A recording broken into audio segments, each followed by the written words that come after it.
സ്ഥലനാമ കൗതുകത്തിലേക്ക് വീണ്ടും സ്വാഗതം. ഒരു രാജ്യത്തിൻ്റെ ഭാവി ഭാഗതയും നിർണ്ണയിക്കുന്നത് അവിടുത്തെ ഉൽപ്പാദന വ്യവസ്ഥയും ഉൽപ്പാദക സമൂഹവുമാണ്. അത് പ്രത്യേകിച്ച് മനുഷ്യൻ്റെ മുഖ്യാഹാരമായ ധാന്യ ഉൽപ്പാദകരാണ്. അപ്പോൾ കേരളത്തിനെ സംബന്ധിച്ചിടത്തോളം നെല്ലുൽപ്പാദകരാണ്.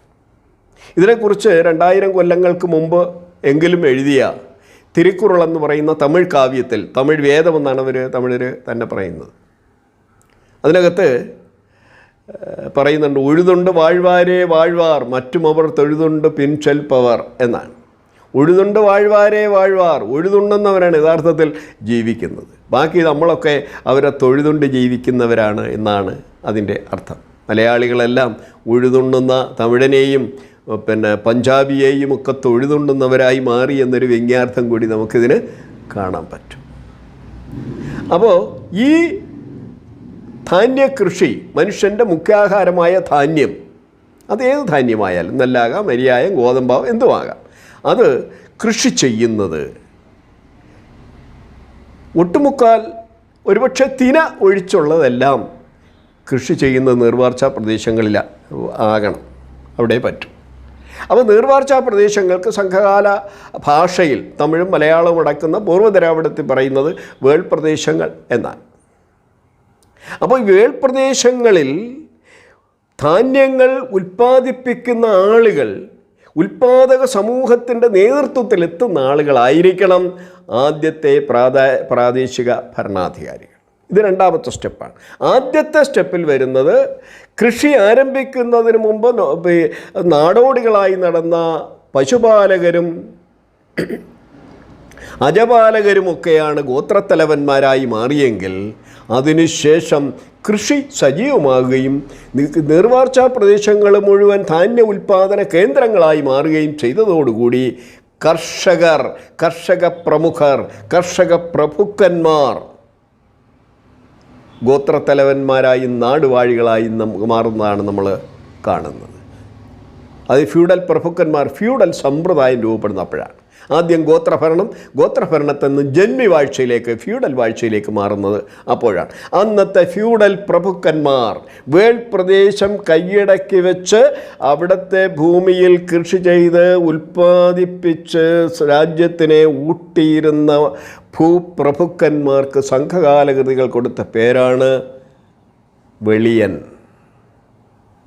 വേൾ പ്രദേശത്തിൻ്റെ ഉടമ എന്നുള്ള അർത്ഥത്തിൽ വെളിയൻ. ആ വെളിയന്മാരുടെ പേരിൽ അറിയപ്പെടുന്ന, വെളിയന്മാരുടെ ആസ്ഥാനങ്ങൾ അറിയപ്പെട്ടിരുന്നത് വെളിയം. അത്തരത്തിൽ 2 വെളിയങ്ങളാണ് നമുക്ക് ഉള്ളത്, നമ്മുടെ അറിവിലുള്ളത്. ഒന്ന് തിരുവനന്തപുരം ജില്ലയിൽ കരകുളം പഞ്ചായത്തിൽ ഉള്ള ഒരു വെളിയവും, രണ്ടാമത്തെ വെളിയം എന്ന് പറയുന്നത് നമ്മുടെ കൊല്ലം ജില്ലയിൽ കൊട്ടാരക്കര താലൂക്കിലുള്ള വെളിയവുമാണ്. ഈ കൊട്ടാരക്കര താലൂക്കിലെ വെളിയത്ത് ജീവിച്ചിരുന്ന വെളിയൻ, അദ്ദേഹത്തിൻ്റെ മകൻ യൈനൻ നിരവധി യുദ്ധത്തിൽ പങ്കെടുത്തതായും ചേരന്മാരെ സഹായിച്ചതായും ഒക്കെ ഉള്ള പാട്ടുകൾ നമുക്ക് സംഘകാലകൃതിയായ പുറനാനൂറിൽ വായിക്കാൻ പറ്റും. അപ്പോൾ ഈ വെളിയനും വെളിയൻ്റെ മകൻ യൈനനും ചരിത്ര പ്രാധാന്യമുള്ള പേരുകളാണ്.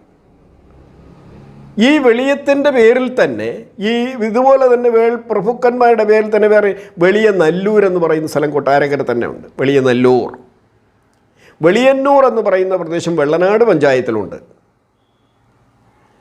വെളിയനാട് എന്ന് പറയുന്ന പ്രദേശമുണ്ട്. മറ്റൊരു വെളിയന്നൂർ ഇവിടെ നമ്മുടെ തൃശ്ശൂർ ജില്ലയിലുണ്ട്.